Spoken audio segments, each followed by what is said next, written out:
Today, the lecture in lifespan nutrition is on older adults. This is a last lecture in the course, and there are two PowerPoint presentations for this topic. Here's the outline.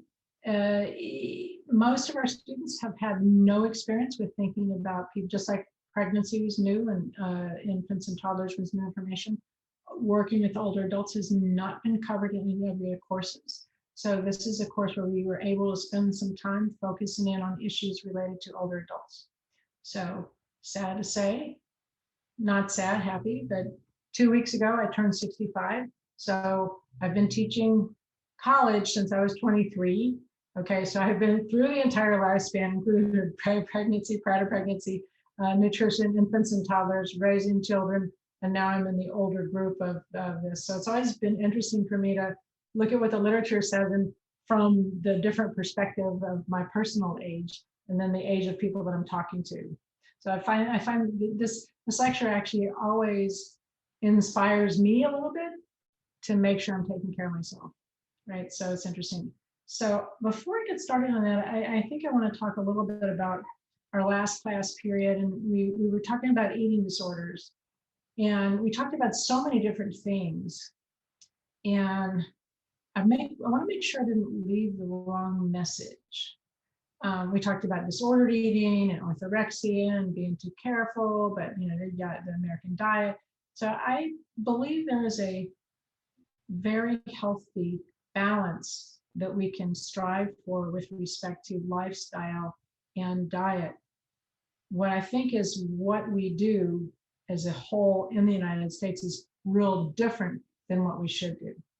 On the one hand, we don't want orthorexia, eating disorders, where all people think about is everything I put in my mouth is pure, and my body weight's the most important thing on the planet, and all these things. So because that can lead to just as psychological disorders. On the other hand, we don't want to just be victims of our environment and the poor American food supply and not think anything about it and just become unhealthy, right? So it's a dance, it's a tightrope that you are going to navigate your entire life. I will tell you in retrospect, I've had to do that too, because I learned something every year, and I've been teaching about this for a long time.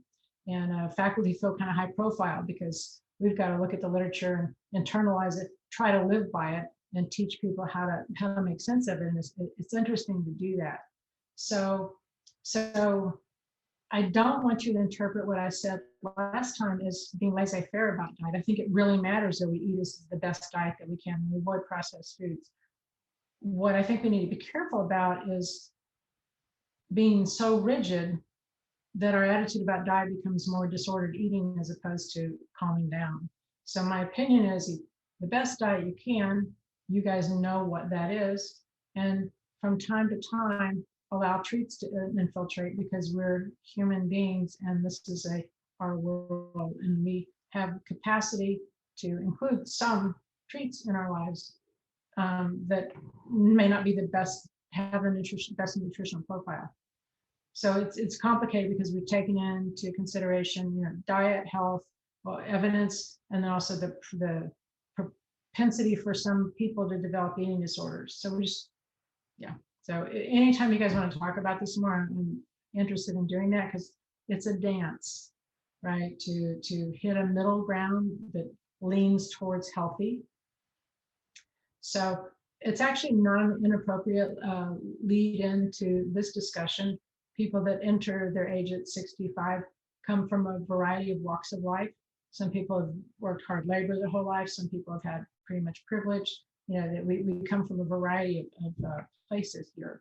And also genetics can start to rear their heads at this time. So the outline on the section, these last lectures, first we're going to talk about definitions. What does old mean? And what's going on with our US population with respect to how many people are in this category, what life expectancy is, leading causes of death, how much physical activity matters, and some other issues around aging. The thing about aging is we are embraced by our genetics, but we have power and the capacity, if we have the resources, to improve our outlook by healthful lifestyle choices. So definitions. Okay, so this is the first semester of my life that I've actually fallen into this category. So I'm a young old person. I just turned 65. These aren't actually official definitions, but the government uses these things. Aged. This is my sister and her husband, and they're almost in the age category, and then the oldest of old. So what matters about getting older, it's interesting, 65 is kind of a magic number right now because you must sign up for Medicare. If you don't, you get a penalty. And so we have a Medicare, it's a safety net for our healthcare for our population that we pay into our entire working life. So I've been paying Medicare taxes ever since I started working. So now it's my time to get Medicare. I have no choice actually, but I'm delighted with it to get Medicare benefits. So the cost of healthcare is covered in many cases, not all costs, but and the details about this are interesting. But so this is something, Medicare is cool. Now Social Security is also something that we're charged for in our paychecks our entire working life. And Social Security, it's a safety net to provide annual income or monthly income for people. And it hits at different times of life. The age used to be 65. My age now is born in 1956. For me to start collecting Social Security and getting the full amount of my retirement age is 66 and 4 months. So it's kind of been ratcheting up. We've had to do that as a nation because there's a lot of people that are getting into the older ages. And so there's a couple issues with the Social Security funds. One is Congress has used those funds for other things and borrowed out of it, and they should never have done that. And so they always talk about, hey, this is an entitlement program. We shouldn't have it, but people have paid into it and they've just taken the money and like squandered it some. So fight for it because Social Security makes a difference for everyone. So anyway, lots of issues around this. So let's keep going. But I just want to frame this that life changes. And when you hit the age of 65, things change. Not only, are you aging, but also the government assistance and assistance that you can have change too. Okay, so demographics. We can look at the numbers here. This is people over 65. So you can see the numbers continuing to increase. This happens because we had the baby boomers in the 1960s, that we had a big swelling of the population. So there's a lot of people that are getting older at the same time. And here's another graphical version of this. You can see this is really pretty clear, okay, and numbers in the millions. I show this because it's important to think about it also in terms of jobs. If you're interested in working with older adults, there's going to be lots of opportunities. And there's, when I testify that being age 65 doesn't make me want to quit having fun or living or doing anything, and health services for people in my age group would be welcomed, and a lot of people have money to pay for it, and it's not a bad career option. I've had several students going through this class that ended up working with older adults because they're interested and because of that. Here's another graph just showing you not only are people over the age of 65 growing, that not only the number growing, but also over 85, so the oldest of old. So how long are we supposed to live? Our lifespan, which is how long we can live genetically, is up to 120 years. Here's the oldest person ever recorded. She lived to be 122. Okay, so life expectancy is different. This is actually how long when you're born in 1880, the life expectancy for people born that year was 39 years. Now that seems really low. It didn't mean that everybody died at 39 years. What it meant was a whole lot of people died young because maternal mortality, childbirth, infants and toddlers, young children died disproportionately. So people still got old. But if you looked at when you're born at this time, what's your lifespan expectancy is 39 years from a baby being born. Okay, so you look at what we've done with vaccinations and healthcare and cleanliness and things like that, then the life expectancy went up, and now it's around 78. It's been going down a little bit for certain populations, in particular, actually white Americans in the lower income categories. Their life expectancy has gone down a little bit. There's a variety of sociological factors related to this. But this is what can you expect? What you can expect is to look and see how long your parents live. And that's one indicator, because that indicates genetics. But so, okay, now I'm going to change this. This is a leading causes of death. And I update this every year, and this is close enough. So heart disease and cancer, and then these other items have been the leading causes of death for a long time. And you can see how heart disease and cancer are the big ones, and those are lifestyle, affected by lifestyle and diet. Now COVID is third. I don't have COVID on this graph, but COVID is about right here. Okay, so it's become the third leading cause of death. I know there's a lot of people in the United States right now that don't want to acknowledge that COVID is actually fatal. There's people that think that it's not real. There's people think that it's a hoax. And yet it's affected the entire global community and the death rate. And so while the stats aren't perfect, COVID falls into here somewhere right now. Hopefully next year, when we have this graph a couple years later, it won't be there, because we'll have been able to vaccinate enough people and have herd immunity, and so it's not such a problem.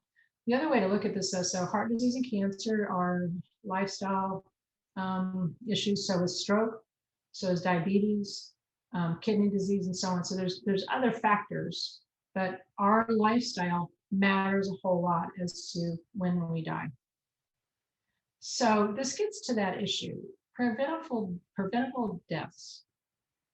Okay, reducing the number of earlier than expected deaths from a leading cause of death requires risk factor reduction. Don't smoke, don't drink too much, exercise all the time, eat a healthy diet, screening, need cancer screening, people that get screening. This involves requirement for healthcare. People that get screening find out if they have breast cancer early on. They find out if their colon cancer is early. They catch it when it's in the first or second stage, and then they're able to live much, much longer. So screening matters. Health care for everyone is required for this to happen. Right now, because we don't have this in the United States, people that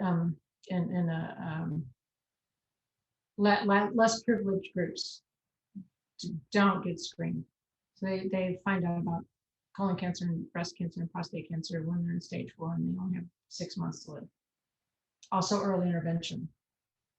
So this is it. I'm not going to read all this to you. I wanted to put it here together, but all of these leading causes of death here, many of them have modifiable risk factors where we can affect, like, heart disease, smoking, high blood pressure, high cholesterol, diabetes, poor diet, overweight, lack of physical activity. Many of these are affected by our lifestyle. Cancer is the same thing. We have some exposures like chemicals and so forth that we may not be able to control, but a lot of this we can control. Respiratory illness, smoking, allergens, so forth, stroke, and so forth. So the point is, prevention is amazing. Prevention is where we want to be. And, we're looking at, again, addressing the healthcare system in the United States, and always prevention should be, in my opinion, front and center. And you people majoring in nutrition are right at the forefront of what needs to happen with prevention. So we always talk about obesity, and we do that because it matters. So we can be at healthy at different weights, but with each excess weight category that we get into, there's an increased risk for premature death, and we just need to acknowledge that. So this is looking at other countries, and this is comparing the US death rate from 1990 to 2017. So we can see that in the United States, being obese or having obesity is a very big risk factor for early death. And right now, 74% of US adults are overweight or obese. Okay. We also spend more money in the United States than other countries. So this is life expectancy. So we're lower here, and this is spending along this graph. So US spends more per capita than anybody else, but our life expectancy is lower than these other countries. What this means is, and this is not a class on healthcare, this is setting the stage for you to think about this, because we do have problems with healthcare in the United States. We've talked about maternal mortality, infant mortality, things like that. But we also don't focus on prevention to the extent that we could. So stop for a minute and think about this. How do you want to age? So jot something down here, because I'm going to ask you to talk for a minute. How do you see yourself at 60, 70, and 80? And think of a couple of things that you want to be true for you and that matters to you a lot. So please take a minute to think about that.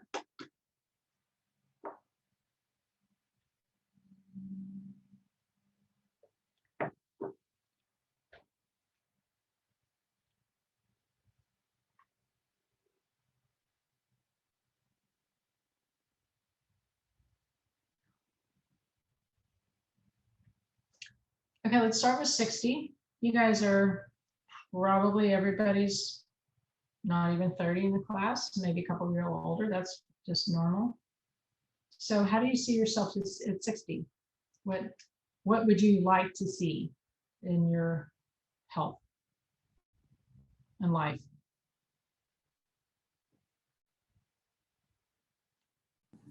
I would say that I would like to be slightly active and still have, my cognitive abilities to be able to provide for myself. That'd be very important for me personally. Okay, so you want to be physically active, have all your marbles, and be able to take care of yourself means you're self-sufficient. Is that what you mean? Yes, ma'am. Okay, cool. Anybody else?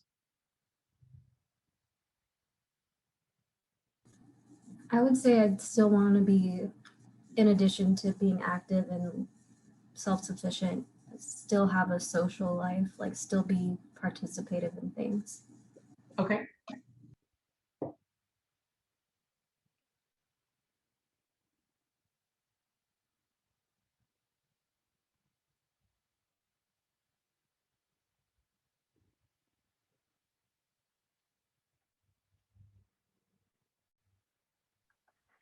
One time I was at the botanical gardens, and I was talking to this lady, and she told me that she has like a membership at the botanical gardens, and she like walks around there to get her exercise. And ever since that happened, I was like, whenever I get older, that's definitely how I want to stay active.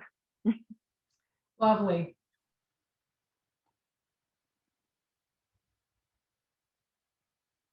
So what do you guys think it's like to be 60? So how much do you slow down from 40?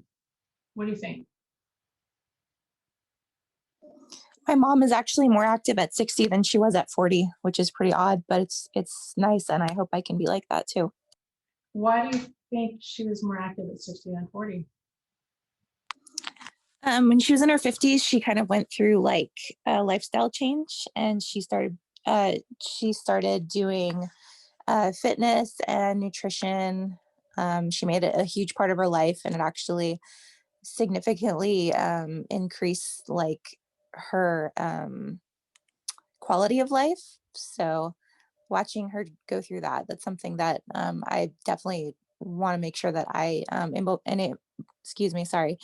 I'm able to achieve as well. And I love that comment. I have some thoughts about 40 versus 60. In that, in your 40s, I've been very active my whole life. That's part of who I am. I'm a little bit crazy about this. So I'm outside now, playing pickleball or walking or riding a bike, 5-6 hours a day when I'm not teaching. So it's harder to do it at 40. At 40, I was still raising kids.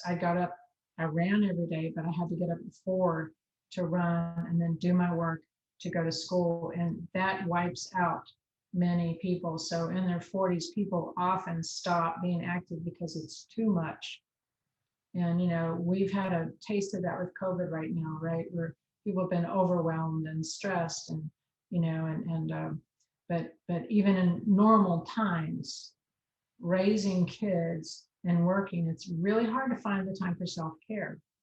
And it's so important for the family because if the parents have self-care, then they have something to give and contribute to care of others. So, but it's rough. And I think sometimes in the 60s, your kids are self-sufficient, and then you have a little time to like take stock. Does that make sense? Yeah, I agree with you. I think that probably was a big factor is that her kids grew up. And so she had like more time for herself. And so she invested in herself instead of just kind of slowing down even more. Yeah, and it's so critical, you guys. These are the years where everything matters. They matter your whole life, but being active is a complete game changer. Diet matters a lot. Being overweight or obese certainly matters, but there's so many benefits to activity, including brain function, memory, it's just general strength. You're less likely to fall. You're less likely to hurt yourself. Although those of us that play pickleball get hurt all the time and we're always wearing braces and stuff, but it's different than getting hurt, getting out of the car, right? Or getting hurt because your knees aren't strong and things like that. So it's a different kind of scenario. So in the past, I used to have a social worker who worked with older adults come give part of this lecture because she was so smart and so knowledgeable. And I had to stop having her do it because she got 4th stage breast cancer and left the university. But I think about her all the time when I talk about this. And she would come to class and we would talk about, well, how do you see yourself at 80?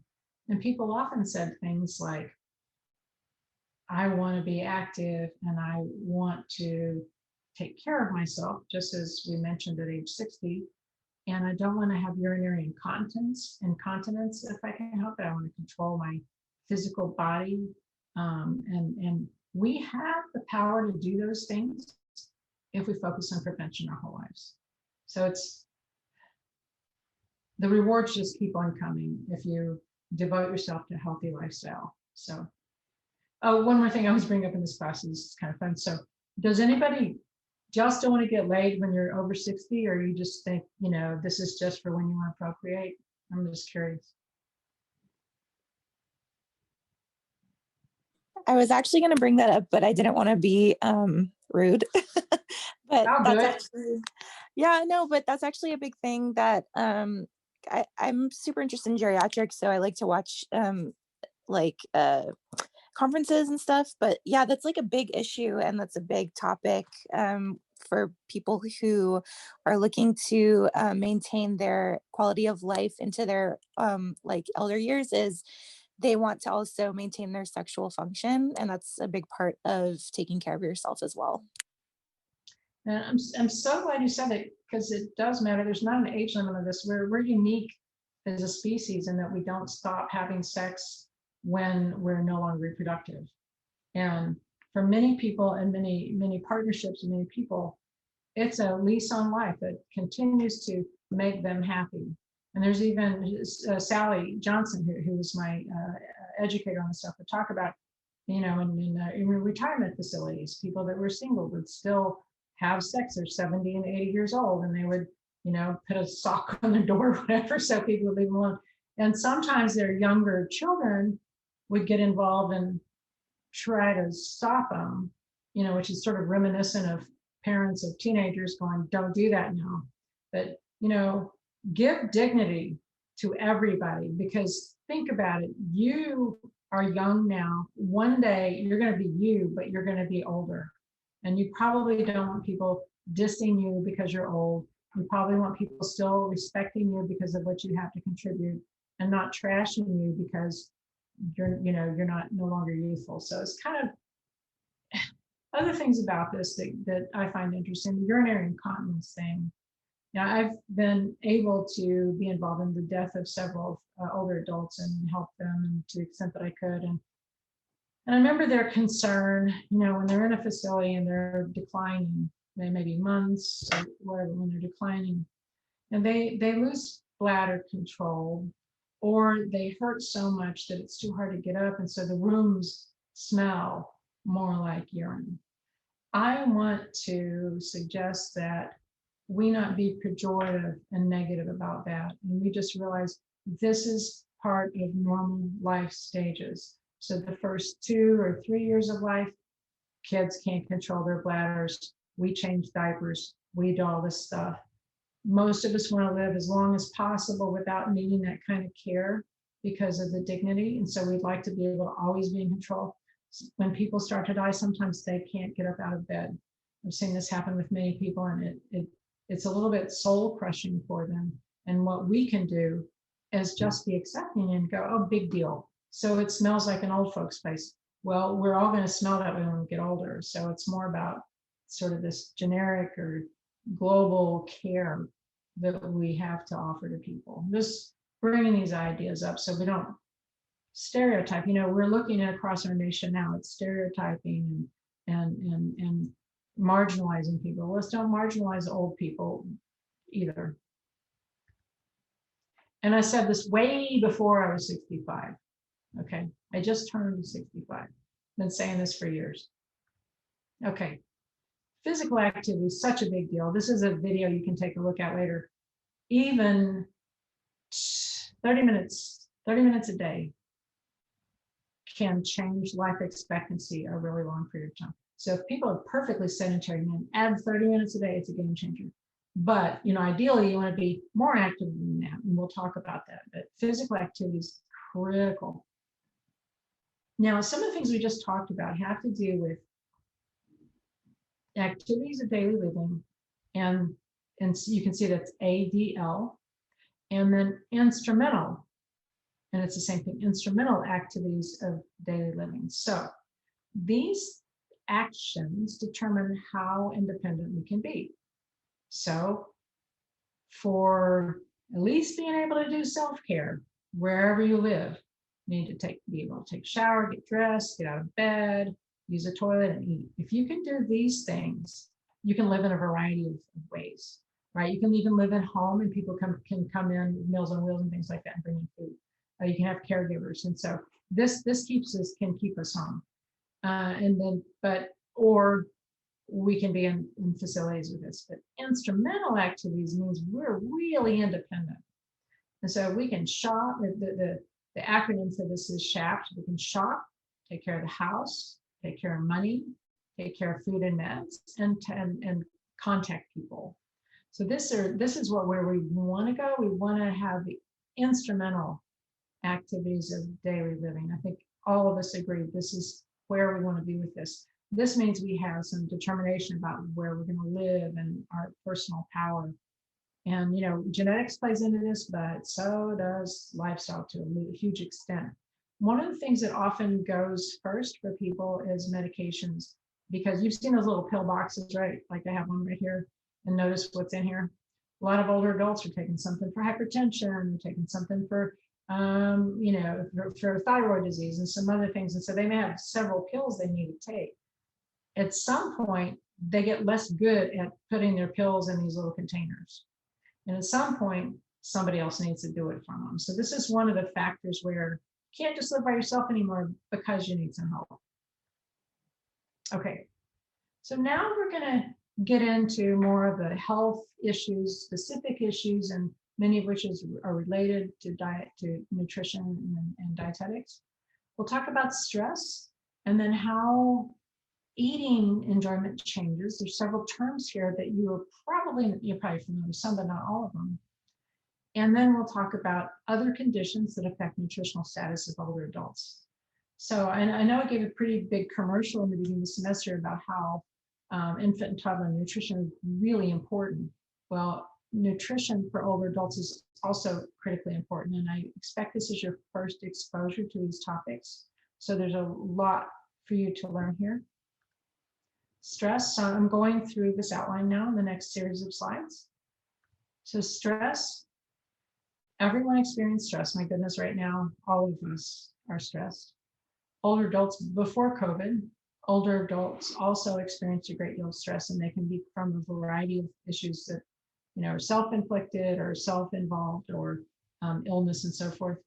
And then this is physical, and there's also psychological stress. And divorce, poor health, moving, poverty, death of a loved one. The combination of things absolutely affects longevity. How long are you going to live? What's your stress like?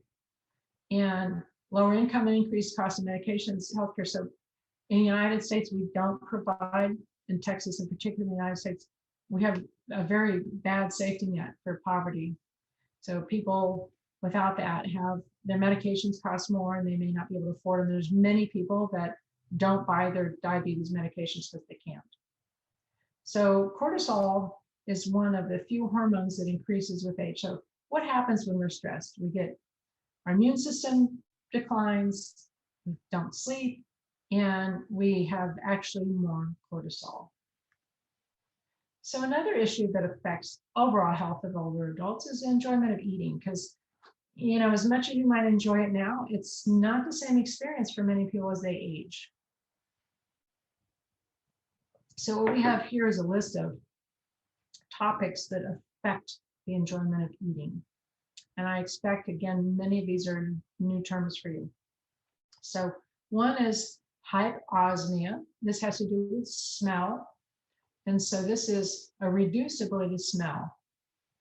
Now, you guys know probably that one of the side effects of COVID was the lack of sense of taste and smell, which is very interesting.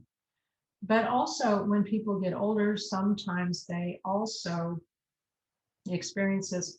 Not all of it is normal, but some of the causes are nasal polyps, viral infections like COVID, early signs of Parkinson's, and dementia. So there can be a variety of causes for this reduced ability to smell.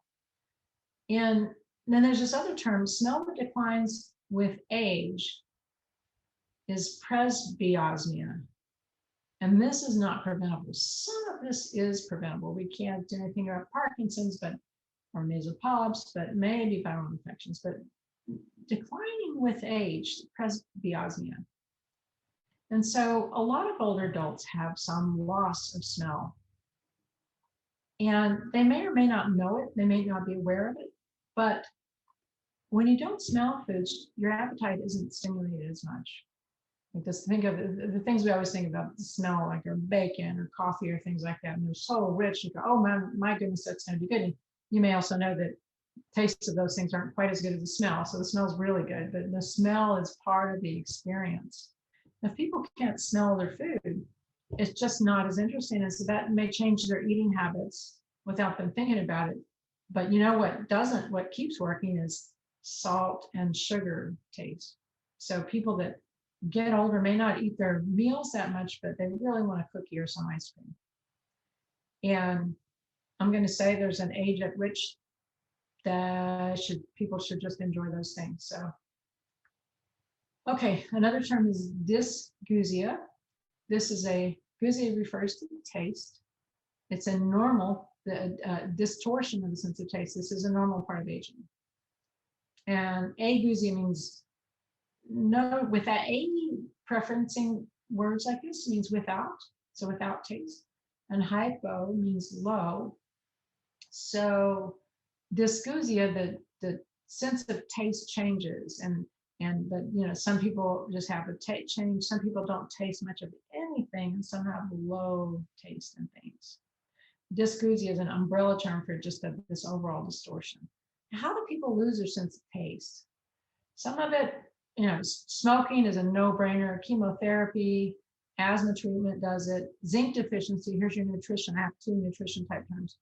Periodontal disease, medications that cause dry mouth, and diabetes and thyroid disease. Okay, so some of these cases are affected by lifestyle and by ages. Okay, so xerostomia, stomia refers to mouth, xero refers to dry. This is a well-known term that has to do with a dry mouth. Okay, in adult, this is not necessarily a normal part of aging. Not everybody that gets old has a dry mouth, but there are causes that coexist amongst older adults. They may have autoimmune condition, or they may breathe through their mouth. If they're having trouble breathing, they may breathe through their mouth, and that's going to make it dry. And there's several medications that just dry out the mouth. So, and if their mouth is dry, it's hard to eat, as we'll talk about the effects. And thyroid can affect this too. So effects, if your mouth is dry, trying to eat something that's kind of dry is almost impossible to do. Think of a piece of sort of stale bread, and you're trying to eat this, right? And if your mouth is dry and you try to do that, it's hard to get the saliva going and all the stuff that's needed for this to be able to chew up and swallow it. So the style of foods that people may need may differ based on how much xerostomia they have. But the dry mouth can also cause dental caries, fungal infections, and these problems in swallowing and taste. So what do we do about this? This is supposed to show you polypharmia. A lot of older adults take a handful of medications every day, and many of them may cause dry mouth, so it can be common. So what are they supposed to do? Don't go for the dry bread. Eat more moist foods, have water available, and then also for some people, sugarless candy works. Now there's one problem with this, and that's just to suck on sugarless candy so they keep their mouth wet enough. One problem with this is a lot of the sugarless candies has sugar alcohols in it, and those can cause gas when people eat a lot of them. So sugarless candy is okay for moderate consumption, but you can't sit around and eat this all day and be comfortable. Okay, so tooth decay is another issue we have to talk about. So saliva and fluoride are the good guys, bacteria and sugars are the bad guys here. Tooth decay, it's going to increase with your age pretty much no matter what. And depending on access to healthcare and also money, because a lot of people with no money, if their tooth goes south, they have to have it pulled.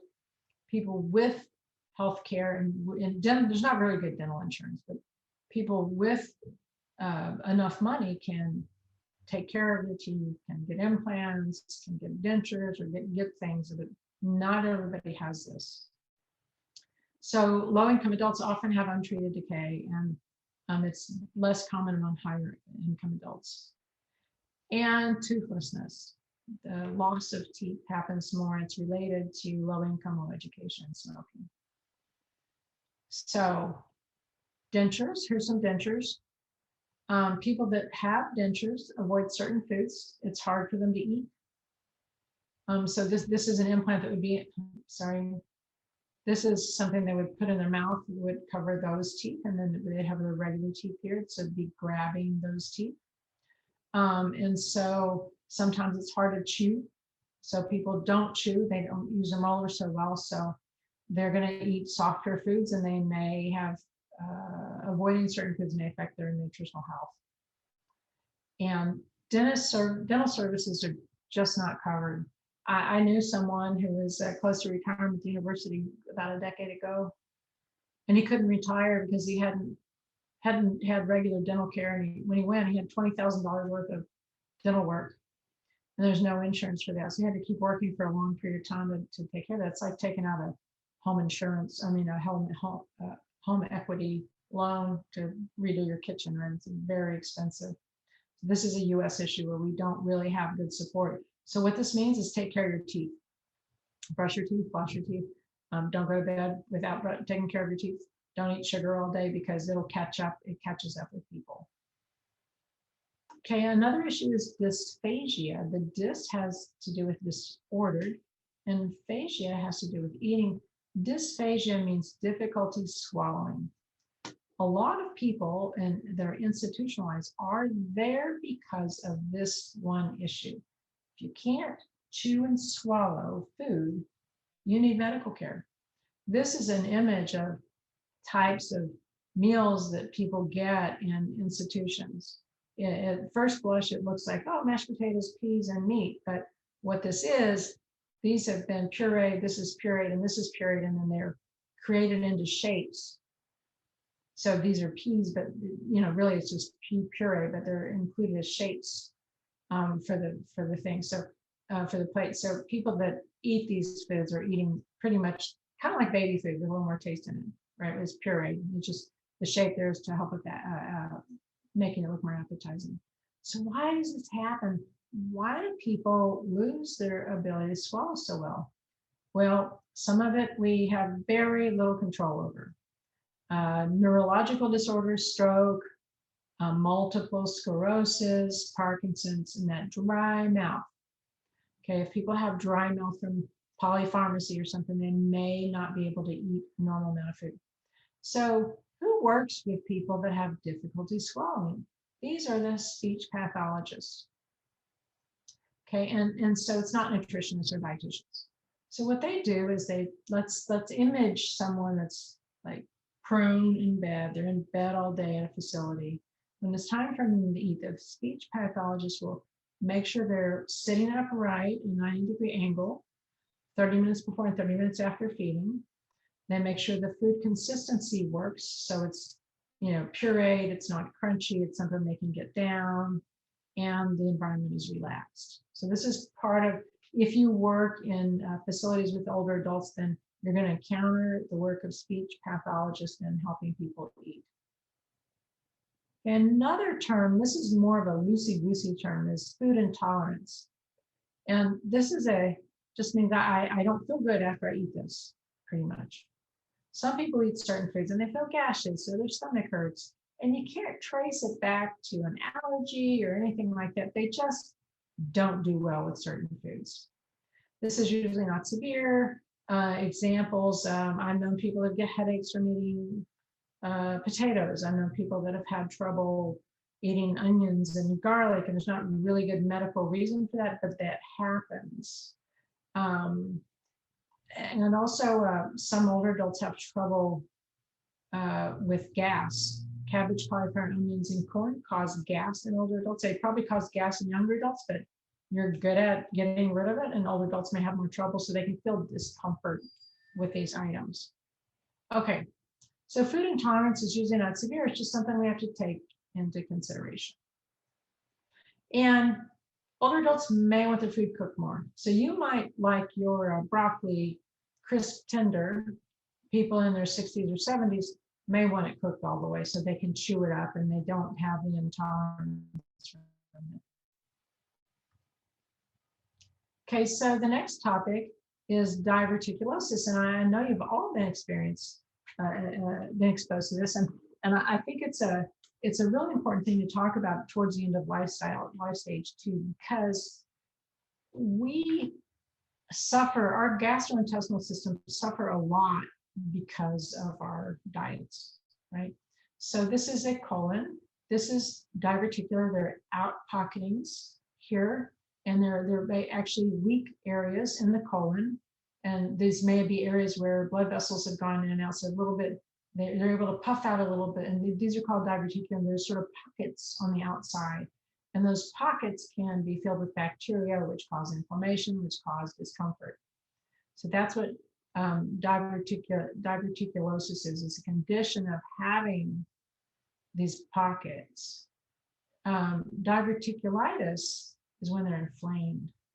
So someone may have the pockets on their colon and they're okay, but from time to time they experience lots of colon pain because bacteria get in here and then your immune system is fighting it. So this is what older people can be faced with. It happens more in Western societies with older adults. So 1/3 of those over 45 and 2/3 of those over 85. So the older you get, the more likely you are to have these conditions. Those are the pouches that I've talked about. Now, what happens is people have erratic bowel habits. They may have trouble going. They may have bouts of constipation and so forth, or diarrhea, and they're just really uncomfortable. If it gets inflamed, sometimes, and I know a person this happened to, these can pop. And what that means, this is in the body cavity. And if these pouches break, the bacteria that are in them get in the body cavity. That's life-threatening. Okay, so when people experience pain, they need to go have healthcare professionals take a look and see what's going on. Okay, so a segue is constipation. And this is the most common gastrointestinal issue. Laxatives, the laxative industry has been a very, very lucrative industry because people are always buying them. So why do people experience so much constipation? They maybe have IBS, they're just uncomfortable after eating. There could be neurological damage or thyroid or diabetes, changes in diet, dehydration, not drinking enough water, pain medications, and some supplements. So what happens here, this is not a very attractive diagram, but it really helps you understand it. What happens here is if people don't go for a while, then the fecal mass that's needs to come out can get solid, and so solid that it blocks the other material from coming out. So some people become constipated because of this, and so they're eating fiber and whatever behind it, and we have a boiling mass of a liquefied material and then a block. This causes lots of pain for people. Okay, this can cause anal tearing if it comes out. Some people have to go to a gastroenterologist and be put under and have people dig it out. But the best way to take care of this is actually to prevent it. And I also want to show you this diagram. So this is toxic megacolon. What happens with people that take lots of pain medications? Pain medications, the opioids, right? Like hydrocodone, oxycodone, those kinds of things, OxyContin, those things stop peristalsis. So when you eat normally, peristalsis causes the, rhythmic movement of muscles and so forth that push material through the gastrointestinal tract. When people take those medications, it stops that movement. And so material in the colon can sit there and not be moved on. Okay, and so here's a small intestine, so it doesn't move on, so it just stays there. This causes a great deal of discomfort for people, and then they end up with this situation where they've got their colon impacted with fecal material and it won't come out. So this is something to always think about with older adults, and being sedentary absolutely makes it worse. So what do we do?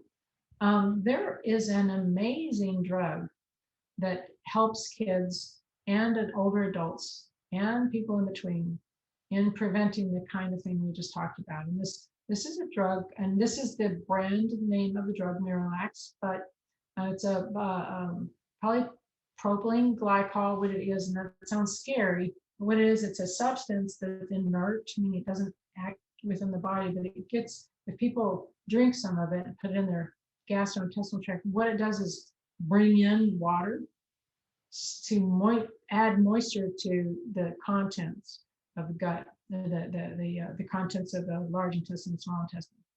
People take this on a daily basis, their stool becomes softer on a regular basis, and they can pass them, even if they're taking medications that cause problems. So this medication, there's lots of literature on this too. PubMed, you can do a search for polyethylene glycol, and the reason I include this in my lectures is because of that literature. So this is a medication that really helps. Other things are increased bran, things like prunes, but you got to be careful, because if someone's all plugged up, adding a bunch of bran can just cause pain. So if here's the plug and then you add a bunch of stimulants up here, it can just make this hurt a whole lot more. So what you want is you want this to get softer so it can come out. That's where things like Miralax, drinking plenty of fluids and so forth helps. You don't want a hard mass and then nothing can get through. So this is right up your lane as dietitians and nutritionists to help people figure this out. I know people don't like talking about bowel movements, but anybody that's experienced trouble with them needs help, and that's a whole lot of people. So anyway, this is the advice for prevention. And what about fiber intake? The DRI, you can see it's higher in males than females. It's 30 and for males and 21 grams per day for females. But look at how that compares to usual intake. So one of the problems that we have is that people aren't consuming enough fiber, and then you need water and so forth. So if you want people, if you're trying to help somebody, give me advice about Miralax, give me advice about eating more healthful foods that provide fiber, and make sure that they add fluids with this, because if you just eat a big block of fiber without the fluids, then that's another block, that's another hard stool that won't come out. Okay, so any comments about this? I know not probably bowel function is not everybody's favorite subject yet. This isn't, it's a game changer for people when they can figure it out and they no longer suffer. And there's a whole lot of suffering that goes around this stuff. Are there any comments about this? Yeah, I was wondering, how would you tell someone to kind of increase their fiber intake, yet they kind of have gas issues with eating vegetables, and I don't know. It seems, I don't know. I don't know what to say. It's not easy. This is where that one-on-one conversation comes. So, you know, what I would do is I would do it like a really quick 24-hour recall and see what they ate the day before. And a lot of times people are eating so many processed foods and so little fiber that it's kind of easy for you to go, well, here's some changes you can make. But what you want to do is you want to help them make changes that aren't profound, because you can't go from no fiber to eating a cup of Raisin Bran, because what happens is then that Raisin Bran, it's like a freight train going through them and they get a great deal of discomfort. So you want to help people change their diets gradually. But whole grains are a lot easier for most people, or more functional in improving bowel function. Okay, so and that I'm actually talking about bigger size part of his bran, but there's bran flakes. A lot of older adults are fine with eating cereal for breakfast, so bran flakes plus half a cup of blackberries, right? So that's pretty tolerable by many people. And then you look at what they have for lunch, and if they're eating white bread and no fruit, you can say, hey, look, add half an apple to this. And you can, and you guys probably do this with your own personal meals. You're probably adding fruits and vegetables where you can, and that will make a difference. But really for bowel function, it's the fiber, and mostly it's in grains. And some people, it doesn't matter what they eat, they're constipated. And that's when the Miralax or the store knockoffs can make a difference for them. Notice the difference in Miralax and a laxative is important, because a traditional laxative is something that people take that causes the muscles to contract in the gastrointestinal tract. So let's say someone's been constipated for a week, and instead of looking at their diet and helping them loosen up the stool and all this kind of stuff, they just start taking laxative. It can be so painful because they've got that plug, which we talked about, right? So yeah, they've got this plug, and it can be a lot bigger than here. And if this is still a solid mass that won't break up, and then back here in the colon and the small intestine, they've got a stimulant that's causing the muscles to contract and push, it can hurt so much. They can break into a sweat. It can cause so much stress. So what you want to do is figure out what they're eating. If they're only going to the bathroom a couple of days a week, you can imagine they've got something like this going on. If they have any healthcare, you can figure that out. So what I would do is I would recommend Miralax first. It may take 2 or 3 days for it to work, but it does work. It does work. It will soften this, and it will come out. And then you can work with them to build in some higher fiber foods that they will accept. So they may not do corn and cabbage and all that stuff, but they may do bran flakes and Miralax, something like that. Thank you. Yeah, this is so widespread. Look at it, 70% of those over 65. So this is something that's important for you to know about. And this happens with little kids. It happens with adults all across the lifespan. Anybody else? Can I add a little comment? Yeah. So my mom was actually taking Miralax, and you need to watch out on the sugar content on some of those. because they'll like make them more palatable. And she was in a pre-diabetic state, and she cut out like all of her sugars in her diet, but she was taking Miralax, and her levels kept going up. And then she read the ingredients in the Miralax, and there was quite a bit of sugar in there. No, actually, pure Miralax is only, it shouldn't have anything added to it. Maybe it was just like the flavor or whatever that she had, but like, Yeah, hold on. Well, y'all can still see my screen, right? yeah, I've never heard about this, so I need to go, yeah, definitely. let's look, see if I can spell it. And I don't know, maybe she had like a knockoff brand or whatever. Yeah, that's what I'm thinking, because pretty much it's pure. Yeah. Sugar-free and gluten-free. Miralax official, Yeah. sugar-free and gluten-free. So is there, okay, so just one thing to say, and this is really, so it's not sweetened. The product is not sweetened in general, but people sometimes add it to juice, right? You can add it to coffee. If you add it to a hot beverage, it's less detectable.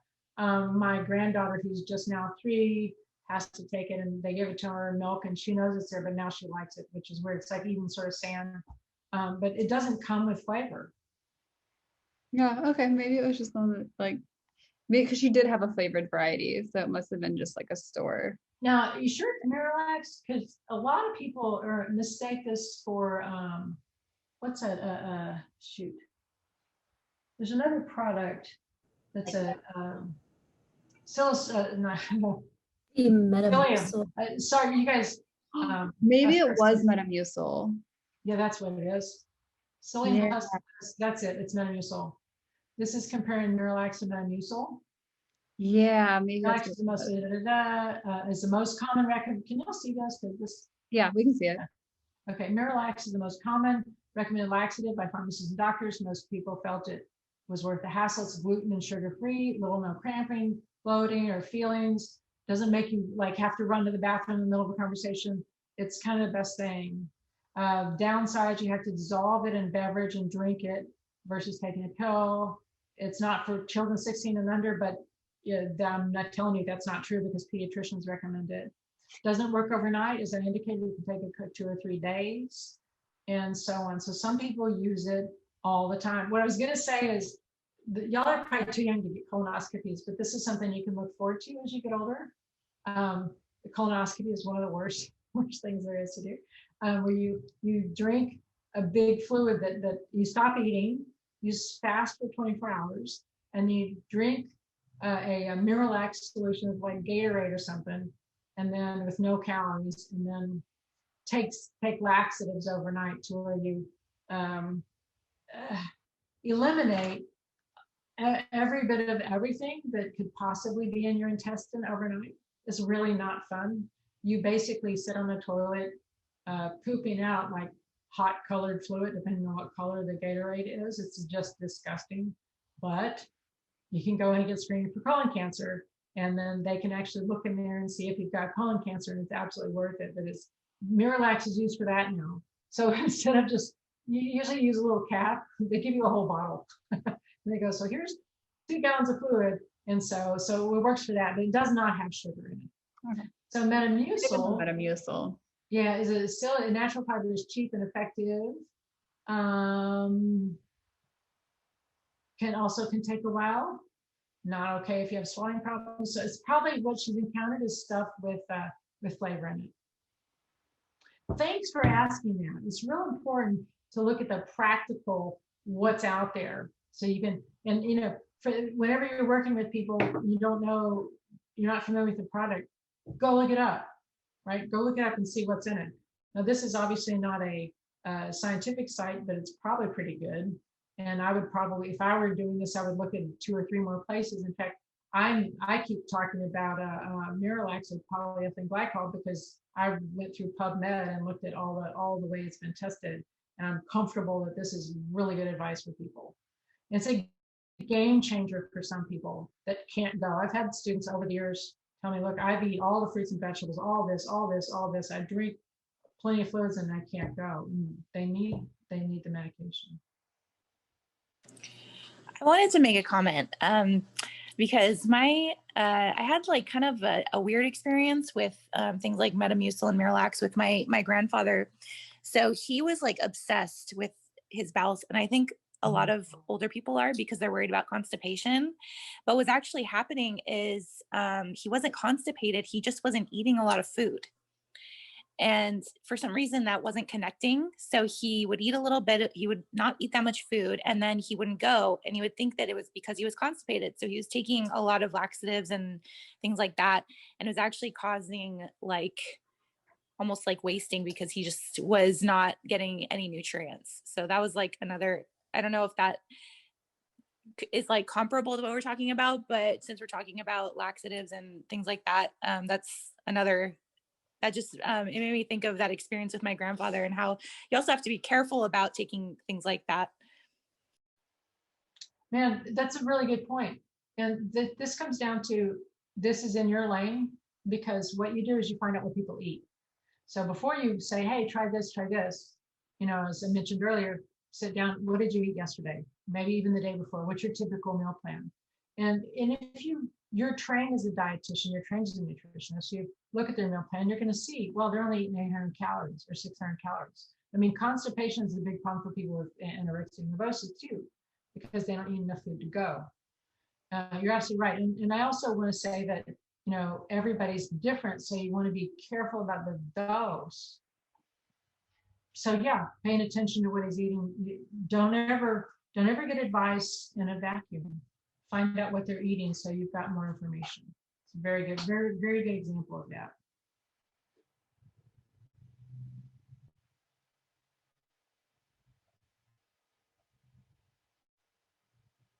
All right, well, I think this is a good stopping point for this discussion. Thanks for asking questions. It's always nice, and I appreciate it.